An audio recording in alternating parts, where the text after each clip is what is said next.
بار نہیں 20 بار صرف سچ بولنے پر مجھ کو اسلام سے نکالا ملا، ایک بار نہیں۔ شروع لڑائی ہوئی رام کی جنم بھومی سے، جب میں نے یہ بات کہی کہ ہندوؤں کی زمین ہے، ان کا دھارمک استھل ہے، یہ ان کو دیا جانا چاہیے۔ ہم کو میٹنگ سے نکال دیا گیا اور کہہ دیا گیا کہ آپ اسلام سے باہر ہو، آپ ہندوتو کی بات کرتے ہو۔ ہم نے کورٹ میں، کیونکہ ہم اس وقت شیعہ وقف بورڈ کے چیئرمین تھے، ہم نے کورٹ میں حلف نامہ دیا کہ ہم ان کے ساتھ میں نہیں ہیں۔ پہلے دونوں وقف بورڈ مل کے لڑائی لڑ رہے تھے، ہم اس سے الگ ہو گئے اور ہم نے وہاں پر حلف نامہ دیا کہ یہاں پر مندر بننا چاہیے، یہ بابری قبضہ ہے، یہ اس پر یہ ہندوؤں کا قبضہ نہیں چھینا جا سکتا۔ تو اس کے اوپر ہم کو پہلی بار نکالا گیا، مدرسوں کی بات کی دوسری بار نکالا گیا، رام کی جنم بھومی فلم بنائی تیسری بار نکالا گیا۔ اس کے بعد یہ نکالنے کا سلسلہ لگاتار جاری رہا۔ میرا کوئی اسٹیٹمنٹ آتا تھا، وہ کہتے تھے صاحب ان کو اسلام سے خارج، کہ قرآن جو ہے وہ خود ہی میسج دے رہا ہے قتل و غارت کا۔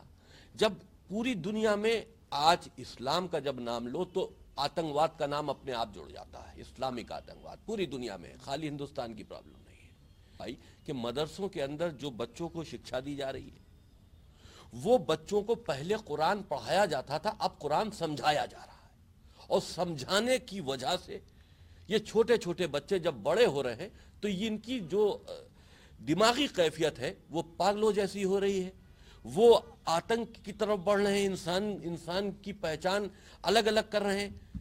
آپ بھی انسان ہیں، دوسرے دھرم والا بھی انسان ہے، لیکن وہ ان کی بات سمجھ میں نہیں آتی۔ ان کو تو یہ سکھا دیا گیا نا مدرسے میں کہ مسلمانوں کو ہی جینے کا حق ہے اور مسلمان ہی دنیا پر حکومت کرے گا ایک دن، اس کے لیے ہم کو جہاد کرنا ہے۔ تو وہی چیز پڑھ کر وہ ایک فوج تیار ہوتی چلی جاتی ہے۔ کہا کہ جھوٹے میسج دے کر ایک جھوٹی کتاب بنائی گئی جس کو قرآن کہا جاتا ہے، اور اس سے اسلام کو جوڑ دیا گیا۔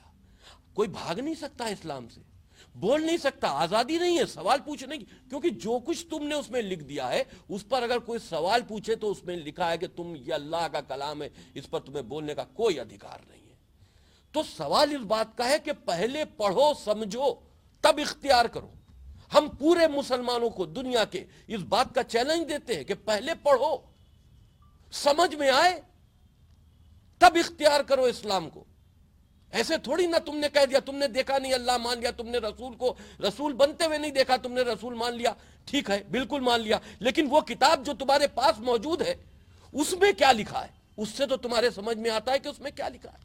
اب جب اس سے سوال کھڑے ہوتے ہیں تو سوال رسول پر بھی، محمد کے اوپر بھی کھڑے ہوتے ہیں، سوال تمہارے کریٹ کیے ہوئے اللہ پہ بھی کھڑے ہوتے ہیں۔ کوئی کسی روپ میں مانتا ہے، کوئی کسی روپ میں مانتا ہے، اس شکتی کو تو ماننے والے سب ہیں، لیکن اس شکتی کو تم نے اللہ نام دیا، ہم نے ٹھیک ہے قبولا۔ پیدا کرنے والا اللہ اور تمہارے ہاتھ سے مروانے والا بھی اللہ ہے۔ آج آپ کو اسلامک جو باتیں دکھائی دیتی ہیں، جو ذاتیہ دکھائی دیتی ہیں، آپ میڈیا کے مادھیم سے، سوشل میڈیا کے مادھیم سے اس کو دیکھ رہے ہیں، لیکن کیا یہ سمجھ رہے ہیں اب شروع ہوا ہے؟ نہیں، 1400 سال سے یہ چلا آ رہا ہے۔ میڈیا اور سوشل میڈیا آج ایکٹیو ہوئی ہے جو دکھا رہی ہے، ذاتی ختم نہیں ہوئی۔ ایسے ہی اسلام دنیا کی دوسری آبادی نہیں بن گیا۔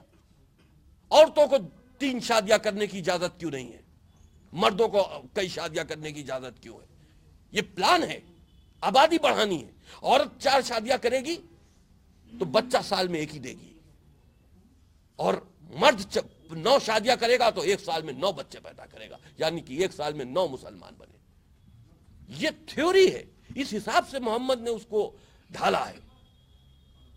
اس طرح سے اسلام کو کریٹ کیا گیا ہے کہ رہتی دنیا تک اسلامک آتنکواد برقرار رہے۔ ہم ہر مسلمان کو یہ میسج دیتے ہیں کہ اسلام مذہب نہیں ہے، دھرم نہیں ہے، تم اس سے باہر آؤ، انسانیت کی طرف بڑھو۔ ترقی نہیں کرو گے اپنے بچوں کو ترقی کی طرف، تو ان کو ترقی سے مطلب نہیں ہے۔ آج بھی مسلمان اگر ووٹ کرتا ہے تو آپ دیکھیے، کوئی بھی انسان اگر کیا حکومت بنانے کے لیے ووٹ کرتا ہے تو اس کی ایک اپنی سوچ ہوتی ہے کہ ہم ڈیولپمنٹ چاہتے ہیں، ہم چاہتے ہیں کہ وکاس ہو، غریبی ہٹے، کچھ ایسی پالیسیز آئیں جو اچھا کام ہو۔ لیکن مسلمان یہ نہیں سوچ کے ووٹ ڈالتا، وہ ہندوتو کے خلاف ان سیاسی پارٹیوں کو ووٹ ڈالتا ہے جو ووٹ کی قیمت جیت کر اور حکومت بنانے کے بعد ان کو دے سکے، اور وہ قیمت کیا ہے؟ وکاس نہیں ہے۔ وہ ان کی وہ منشا ہے جو ہندوستان میں وہ قتل و عام کرنا چاہتے ہیں، اس میں ڈیل